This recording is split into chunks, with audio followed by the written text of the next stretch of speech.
At the Global Liver Institute, we believe it all starts with a patient. So what happens when a patient, a liver patient no less, one of the 500 million people living with conditions that often go undiagnosed, untreated, or misdiagnosed, mistreated, and stigmatized, brings the challenges of liver patients front and center?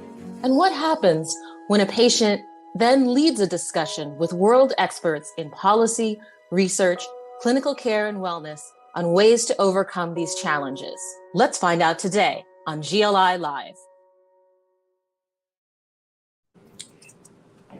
Hello and welcome to this episode of GLI Live. For everyone who is used to a slightly higher pitched voice from me, I'm experiencing wonderful allergy season here in the Washington, D.C. Area as punishment for all the time I spent in the UK helping Beyonce and Harry Styles on tour last week. So there is a price to pay, but I'm willing to pay it.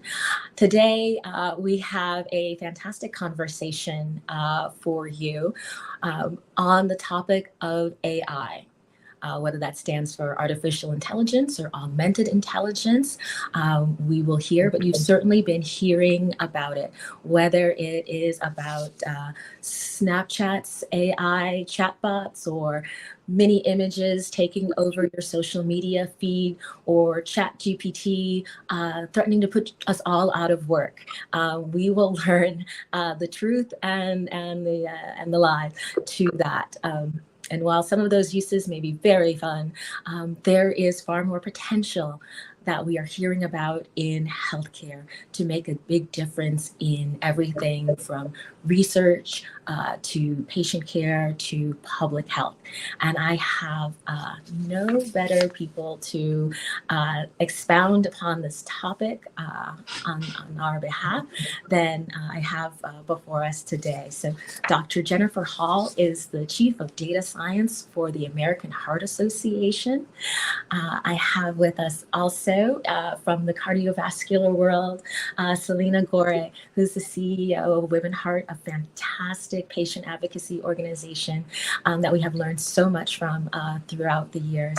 And we still couldn't do this without a gastroenterologist.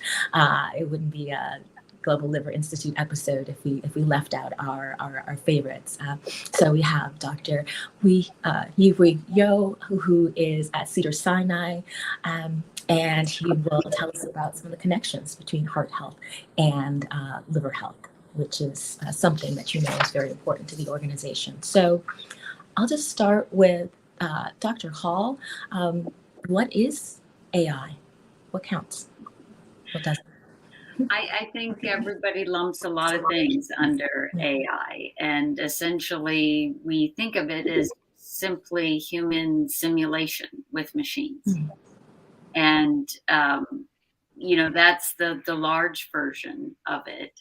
And the smaller version of artificial intelligence is machine learning, and that we think of as simply a subset of artificial intelligence.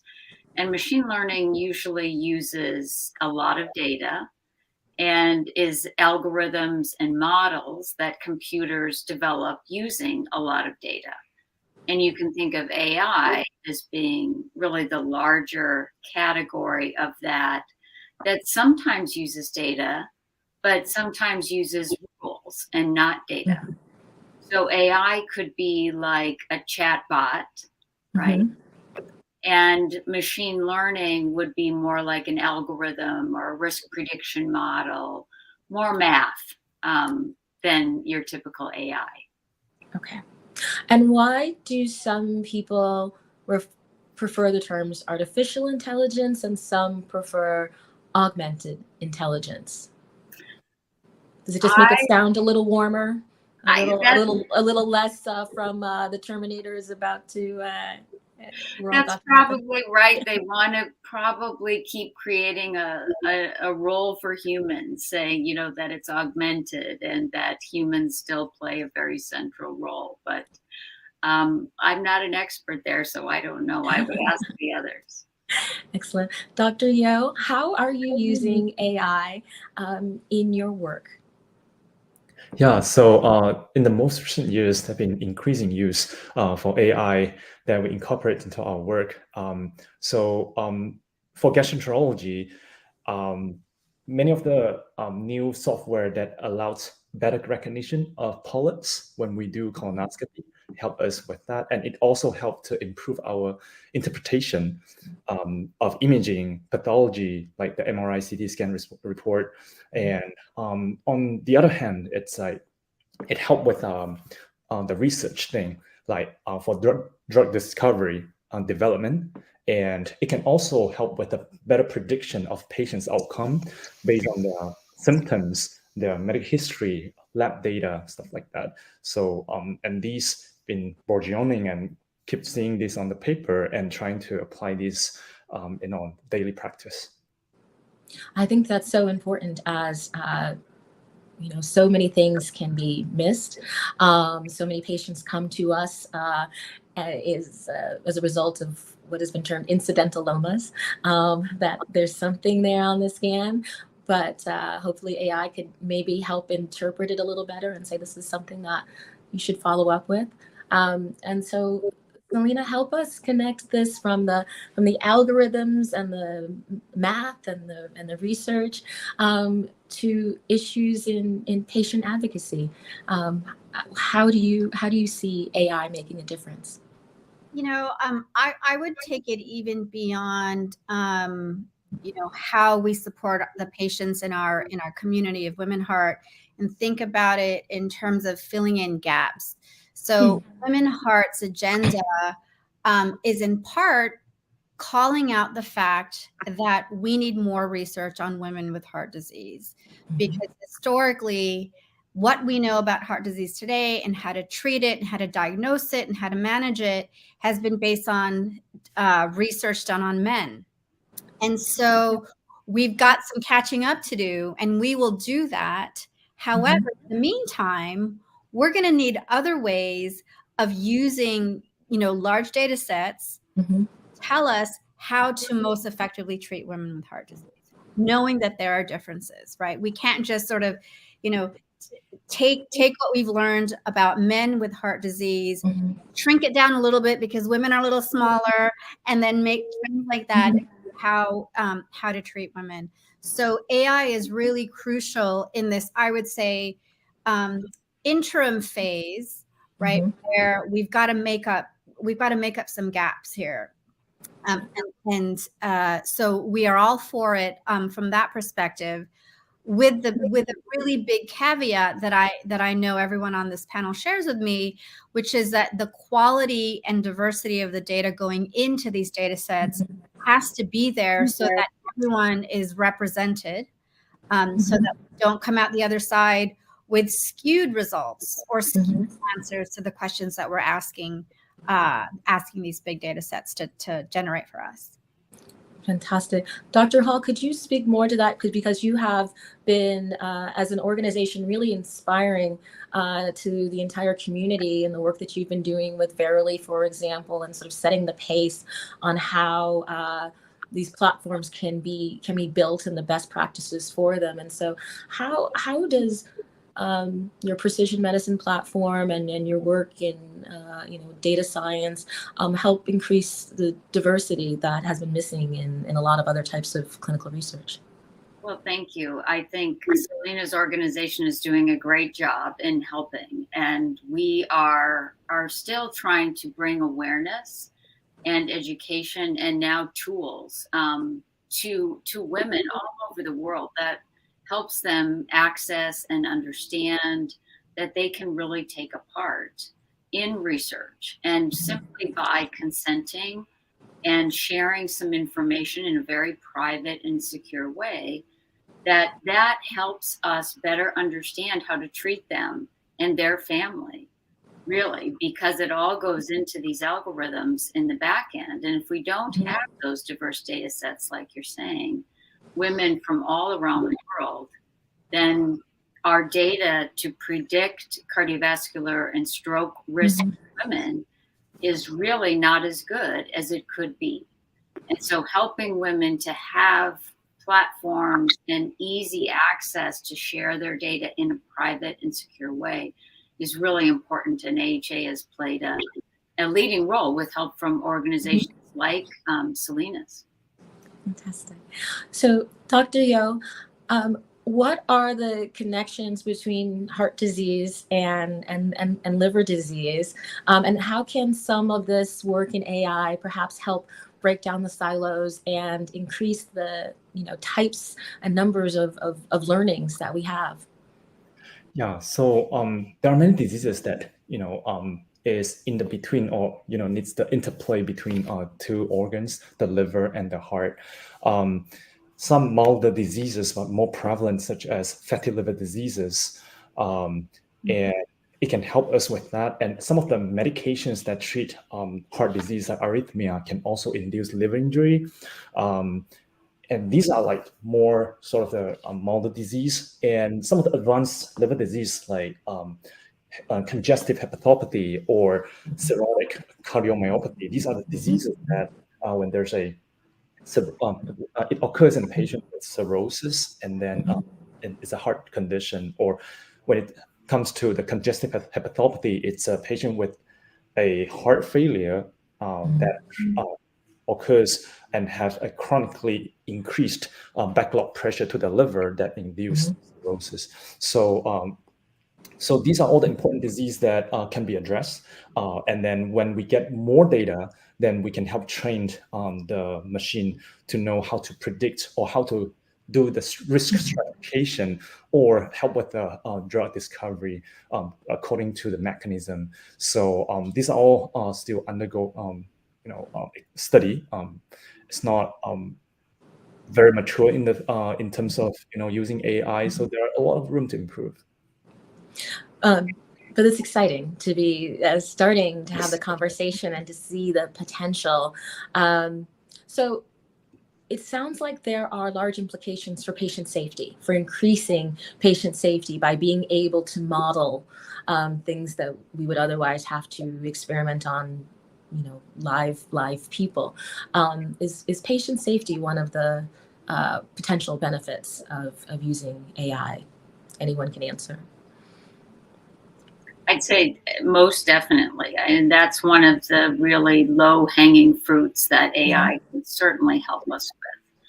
I think even in that crossover area between liver and heart, the liver metabolizes so many drugs.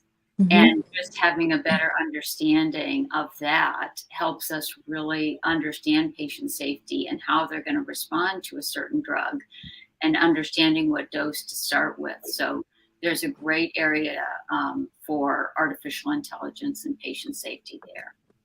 Excellent. I want to jump in and Please.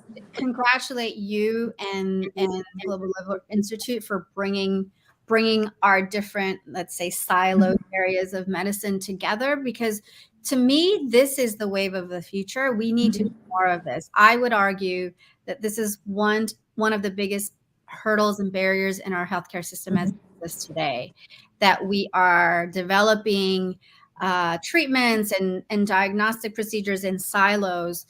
And then it's an afterthought to say, oh yeah, that's right, there is a little bit of liver injury that happens there. We'll kind of like go back to that and figure out how to deal with it. But I think the power of not only AI, but AI at these intersections of medicine, right, is that we can say, okay, we're going to treat your heart failure, but you better, enlist the help of your gastroenterologist, because this is what we have seen to happen to your liver down the line, right? We see it all the time in cancer treatment, right? Getting treated for cancer, and then 10 years down the line, they've got heart disease, and their cardiologists go, oh, you had breast cancer, and that's why you have heart disease. And so not only, I think, is the ability for treatment to be more safe, but it's also improves our ability to inform the patients about what to expect down the line, and how to already maybe take some steps to prevent disease progression that we know is coming based on the treatment that they might be receiving today.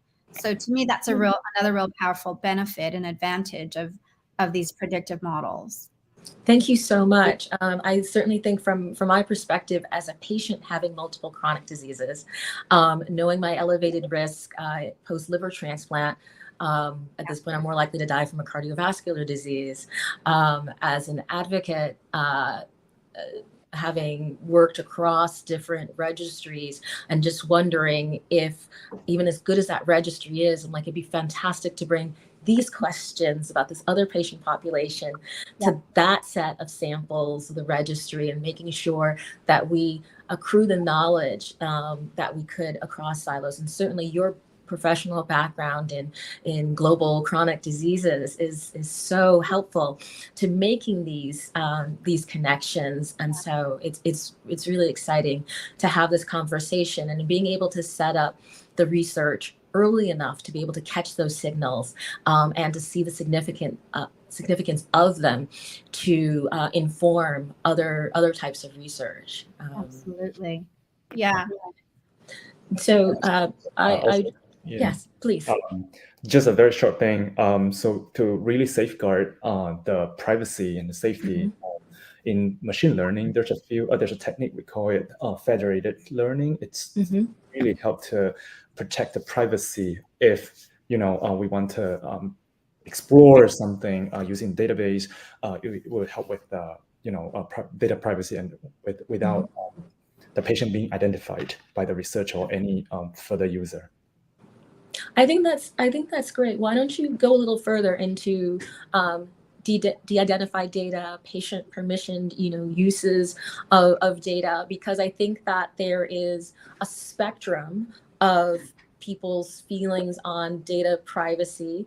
The rules about governance are evolving, and there are some people who are like, put it on a billboard in New York Times so I can get cured. And then there are others who have different privacy and security considerations, which are very different. So please tell us some more about how people's data are being safeguarded. Sure. Yeah. So I think the regulation policies in the United States has been quite mature, and then there's a definitely laws and code of conducts that we are doing. And for the database, it can be as small as a data set that we get it from the electronic medical record, and to like patient registry, or even larger like population-based data sets, or data we got it from commercial insurance companies, or even larger like biobank from the population-based ones. So which contains not just the clinical data, but also genetic data. So for all these databases, before implementing or establishing these databases, we have to make sure that we go through the IRB, and then make sure that everyone in the team who help with extracting the data or collecting the data, is aligned with the policy and laws. So with that, even for any researchers or users, when we do the analysis, all the data already been de-identified. Right. So Dr. Hall? Yeah, I might just add a few things to that may help a little bit. So when we say de-identified, that simply means we take all features that might identify that data as being Jen Hall's off.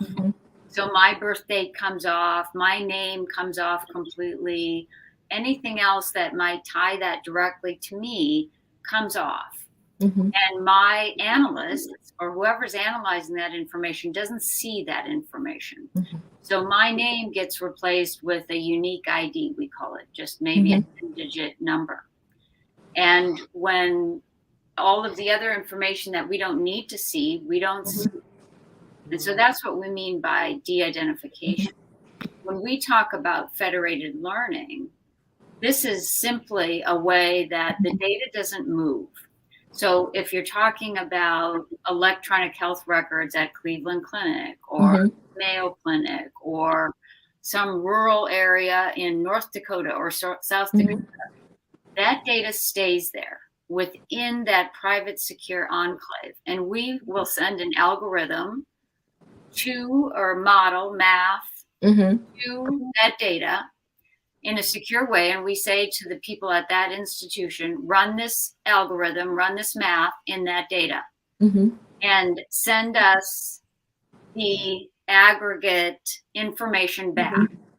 And so what that does is it helps our model, because as we think about artificial intelligence and we're building, let's say, a use case would be a stroke risk prediction model. We're trying to get a model that would predict if and when I was going to have a stroke.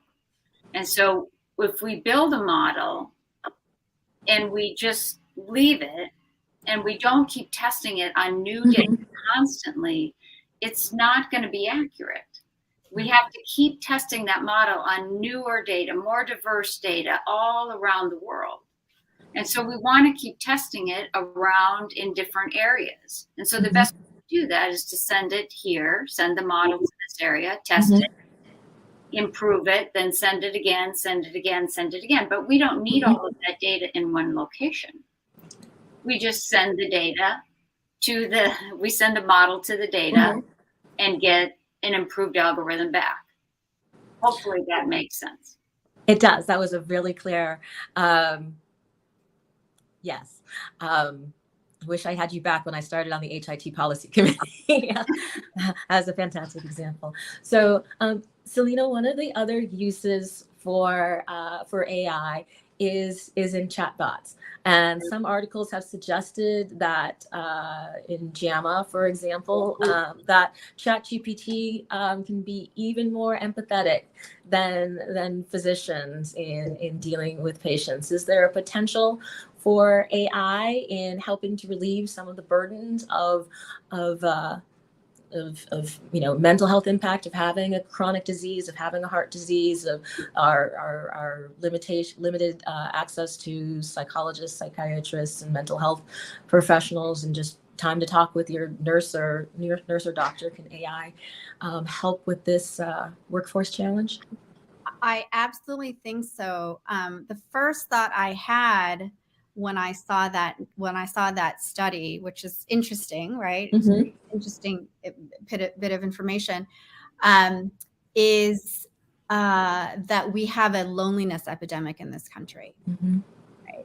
And that is really picking up steam in terms of how the comorbidity of a lot of other things that we have dealt with as a society as a consequence of the pandemic, and then the chronic disease sequelae off of that.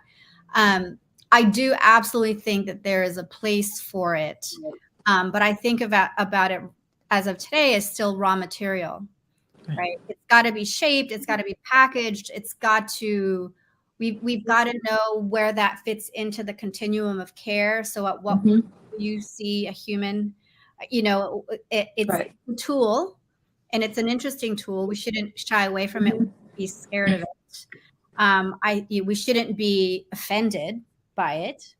And yet, it's still early days, right? So how that actually helps. I was at a restaurant the other day, and a robot brought me my drinks, and sort of you think, So so the question is, how does a GPT fit into the day-to-day workings of a clinic, of a televisit?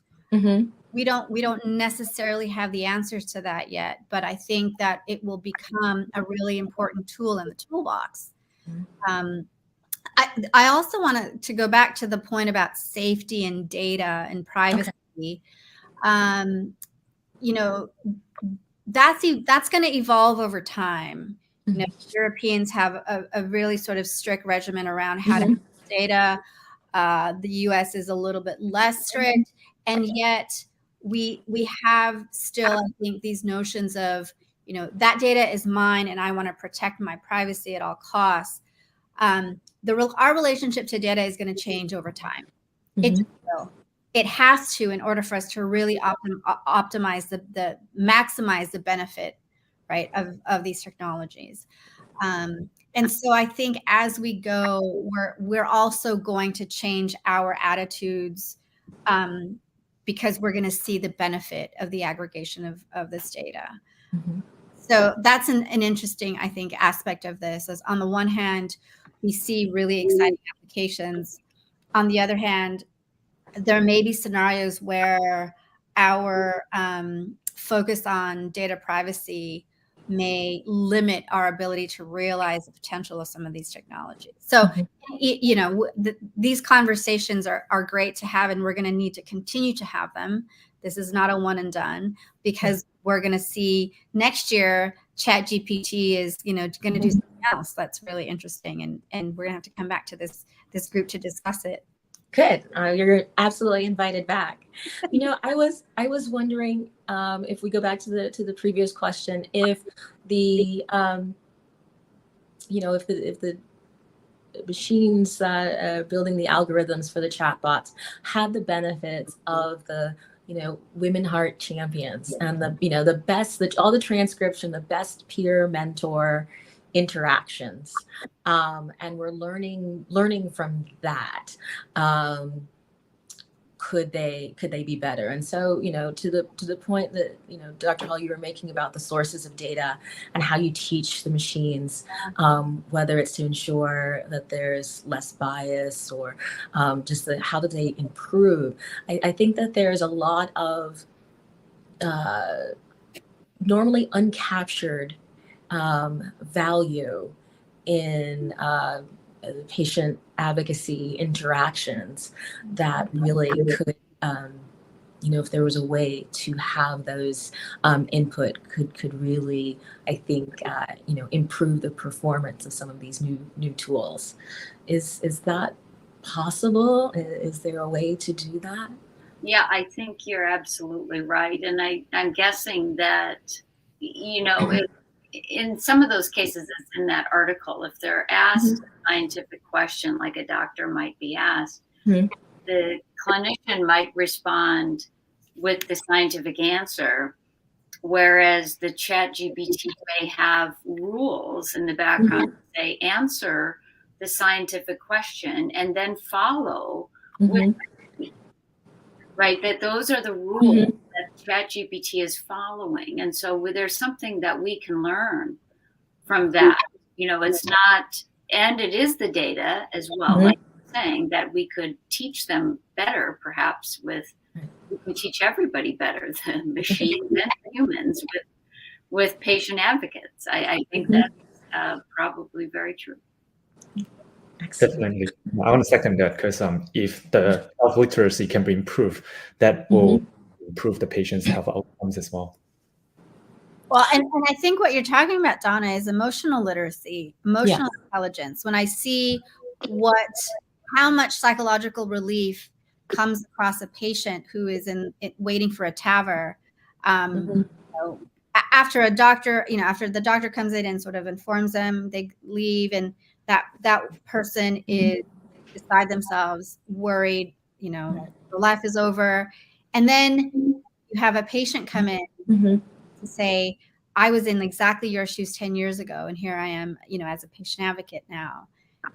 And to see the look of relief come over that person's face, right? Like, how do we distill that interaction compared to the interaction of the doctor informing them of the procedure that's about to happen? Right. So that is exciting as a potential. Right. I see two really exciting parts of that. One, just being able to look across larger data sets to be able to give more personalized results to someone, because, you know, I'm looking for information for, you know, African-American female transplant recipients over 50, you know, and so it's really a smaller and smaller field to get the answer that applies to me. And so I think that the ability to draw from, you know, larger amounts of information than any one human being could, more studies can give a more personalized and a richer answer to an individual. And then I think, yes, then paired with some of the emotional scripts that have worked, that sort of experienced advocates, we sort of know and can see signs of when we hear this, we apply that, gives a really exciting potential future for this field. And so I'll just really, that'll be my close. But let me ask each of you for what you're most excited about in the future of AI applied to healthcare. I'll ask Dr. Hall first.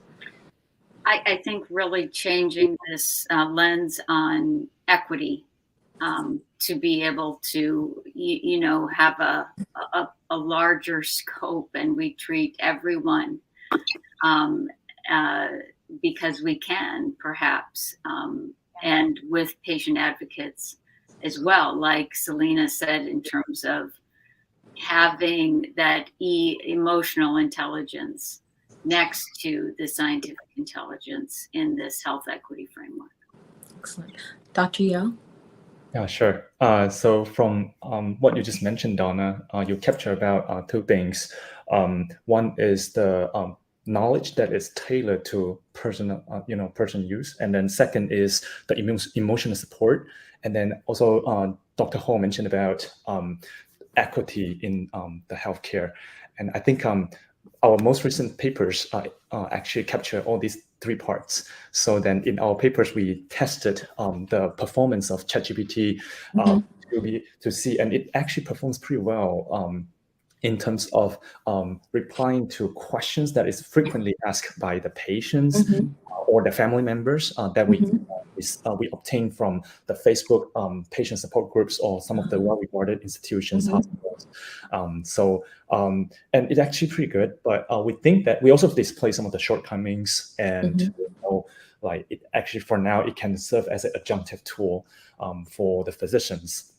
But in that first paper, we also input some of the emotional support paper. For example, I just got a family member who was diagnosed with liver cancer, and then the whole family was panicked and worried. What should we do? And it actually provided, and it was the first version, the GPT-5. It already provided a very multifaceted, actionable, very easy to understand points for people to follow. It not only just mentioned about what you should do, but also mentioned that you as the family member, you should be resilient. You should also take care of yourself, so then you can take care of your family member. So I think it's pretty well-rounded.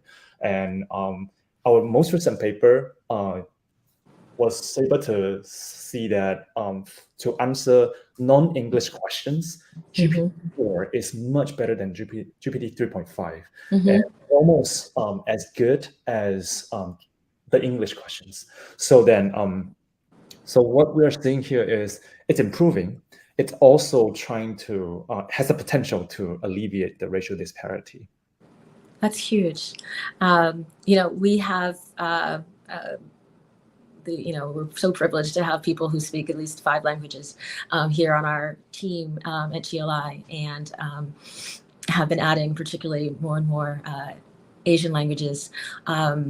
And that has been our biggest, heart challenge, if you will, to be able to reach out to families in their own language to answer these questions. And so I'm really excited as an advocacy organization to have that additional resource. So Celina, what are you most looking forward to? I would sum it up as I'm looking forward to seeing the acceleration of answers to the problems that we're all trying to solve.